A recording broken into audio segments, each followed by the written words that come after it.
From around AD 800 to the 11th century, a vast number of Scandinavians left their homelands to seek their fortunes elsewhere. These seafaring warriors, known collectively as Vikings or Norsemen, began by raiding coastal sites, especially undefended monasteries in the British Isles. Over the next 3 centuries, they would leave their mark as pirates, raiders, traders, and settlers on much of Britain and the European continent, as well as part of modern-day Russia, Iceland, Greenland, and Newfoundland. Most of the Vikings whose activities are best known come from the areas known as Denmark, Norway, Sweden, though there are mentions in historical records of Finnish, Estonian, and Saami Vikings as well. Their common ground and what made them different from the European peoples they confronted was that they came from a foreign land. They were not civilized in their local understanding of the world, and most importantly, they were not Christians. The exact reason for Vikings venturing out from their homeland are uncertain. Some have suggested it was due to overpopulation of their land, but the earliest Vikings were looking for riches and not land. In the 8th century AD, Europe was growing richer, fueling the growth of trading centers such as Dorestad and Quentovik on the continent, and Amwick, now Southampton, London, Ipswich, and York in England. Scandinavian furs were highly prized in the new trading market. From their trade with the Europeans, Scandinavians learned about the new sailing technology as well as about the growing wealth and accompanying inner conflict between European kingdoms. The Viking predecessors, pirates, who preyed on merchant ships in the Baltic Sea, would use this knowledge to expand their fortune-seeking activities into the North Sea and beyond. In AD 793, an attack on the Leidensfan monastery off the coast of Northumberland in northeastern England marked the beginning of the Viking Age. The culprits, probably Norwegians, who sailed directly across the North Sea, did not destroy the monastery completely, but the attack shook the European religious world to its core. Unlike other groups, these strange new invaders had no respect for religious institutions such as the monasteries, which were often left unguarded and vulnerable near the shore. 2 years later, Viking raids struck the undefended island monastery of the Sky and Iona in Hebrides, as well as the Rathlin off the northeast coast of Ireland. The first recorded raid in continental Europe came in 799 at the island monastery of St. Philibert on Noirmoutier, near the estuary of the Loire River. For several decades, the Vikings confined themselves to hit-and-run raids against the coastal targets in the British Isles, particularly Ireland, and Europe. The trading center of Dorestad, 80 kilometers from the North Sea, became a frequent target after 800 AD. They then took advantage of internal conflict in Europe to extend their activity further inland. After the death of Louis the Pious, Emperor of Francia, modern-day France and Germany, in 840, Louis' son Lothar actually invited the support of the Viking fleet in a power struggle with the brothers. Before long, other Vikings realized that Frankish rulers were willing to pay them rich sums to prevent them from attacking their subjects, making Francia an irresistible target for further Viking activities. By the mid-9th century, Ireland, Scotland, and England had become major targets for Viking settlement as well as raids. Vikings gained control of the North Isles of Scotland, Shetland and Orkneys, the Hebrides, and much of mainland Scotland.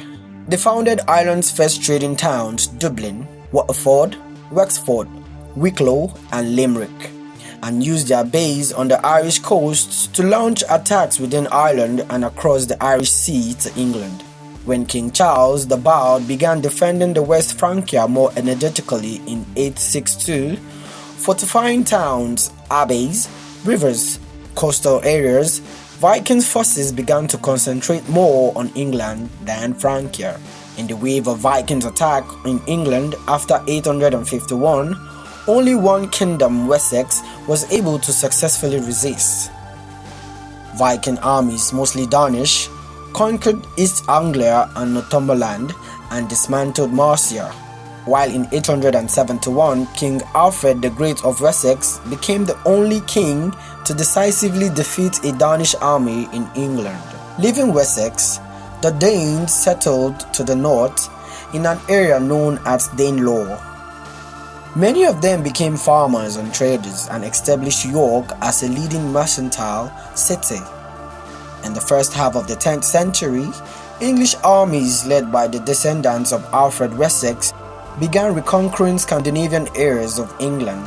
The last Scandinavian king, Eric Bloodaxe, was expelled and killed around 952 AD, permanently uniting English into one kingdom. Meanwhile, Vikings armies remained active on the European continent throughout the 9th century, brutally sacking Nantes on the French coast in 842 and attacking towns as far land as Paris, Limoges, Orleans, Tours and Nimes. In 844, Vikings stormed Seville, then controlled by the Arabs. In 859, they plundered Pisa, though an Arab fleet battered them on the way back north.